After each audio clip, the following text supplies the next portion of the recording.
le programme national de lutte contre la cécité a fait beaucoup de travaux. Beaucoup de travail, on peut dire ça ici. Rappelez-vous qu'il y a de cela 30 ans, 40 ans, on avait un seul ophtalmologue au Cameroun. On avait quelques infirmiers spécialisés en ophtalmologie.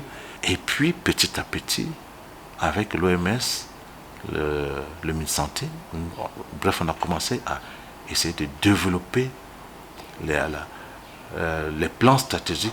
On a construit des infrastructures, rappelez-vous, les hôpitaux, les centres de soins oculaires, il y en a beaucoup. Et il y en a aujourd'hui 120. Nous sommes quittés des 10 dans les années 80. Aujourd'hui, on est à 120. Les ressources humaines aujourd'hui, avant il y avait un ophtalmologiste, aujourd'hui il y en a 210. Les infirmiers spécialisés en ophtalmologie, ils sont au nombre de 350 à 400 aujourd'hui. Il y avait un seul opticien dans la ville de Yaoundé et même à Douala. Aujourd'hui il y en a 350. Ça foisonne. Aujourd'hui, rappelez-vous, la cataracte, elle coûtait combien avant? La chirurgie de la cataracte, c'était des centaines de mille. Aujourd'hui, la moyenne, c'est 75 000, 80 000. Et aujourd'hui, nous voulons les données factuelles. Et nous avons commencé par l'extrême nord. Oui, la prévalence de la cécité à l'extrême nord, chez ce sujet de 50 ans et plus, est de 12,6%.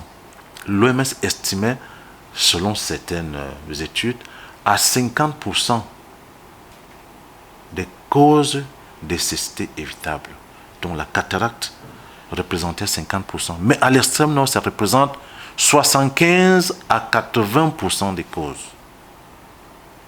Vous voyez que les données estimatives de l'OMS sont en dessous des données réelles qu'on a sur le terrain.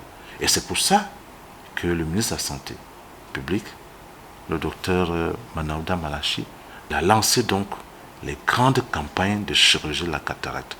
Et la 4e campagne maintenant prend appui sur les résultats du RAB, d'une part, et sur le plan stratégique de santé oculaire développé par le ministre et ses collaborateurs, le plan stratégique 2025-2030, dont le premier objectif est de rendre disponibles les données factuelles.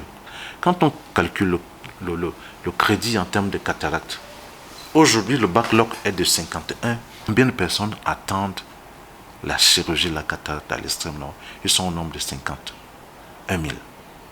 On peut dire 51 300. 50, c'est ce que j'ai comme données.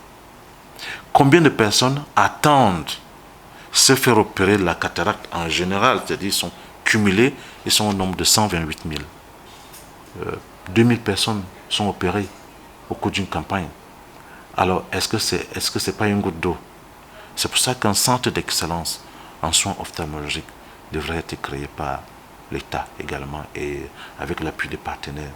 On devrait créer tout un centre, c'est-à-dire on peut même dire un hôpital d'ophtalmologie qui va prendre en charge de nombreux cas de cécité à moindre coût dans l'extrême nord. Il s'agit maintenant, dans ce plan, de développer le WASH. Et le WASH ici, c'est l'eau, l'accès à l'eau. Le programme national de lutte contre la cécité a son partenaire, le MINE, le ministère de l'eau et de l'énergie. Ils vont développer ensemble maintenant une stratégie qui nous permet de mettre en œuvre un plan opérationnel pour l'accès à l'eau potable, ou alors on peut dire à l'eau en général, dans tous les districts de santé qui étaient endémiques au trachome à l'extrême nord. Voilà les raisons de ces chiffres. Les régions les plus préoccupantes, ce sont, on a dit, on commence par la périphérie. Aujourd'hui, nous sommes en train de penser à l'Est. L'Est, le Sud. Le centre aussi. Mais ce qui est prévu aujourd'hui, c'est toute une cartographie du Cameroun. Et ça coûte cher. Que s'il faut faire une enquête RAB pour tout le Cameroun, ce n'est pas moins de 500 millions de francs CFA. Ce sont des partenaires qui nous ont aidés, qui ont aidé le ministère de la Santé publique à effectuer l'enquête RAB qui a été effectuée à l'extrême nord. Maintenant, il reste 9 régions. Mais comme j'ai dit, on divise au Cameroun en 3 grandes parties pour pouvoir diminuer les coûts des enquêtes RAB, peut-être à 100 millions maximum.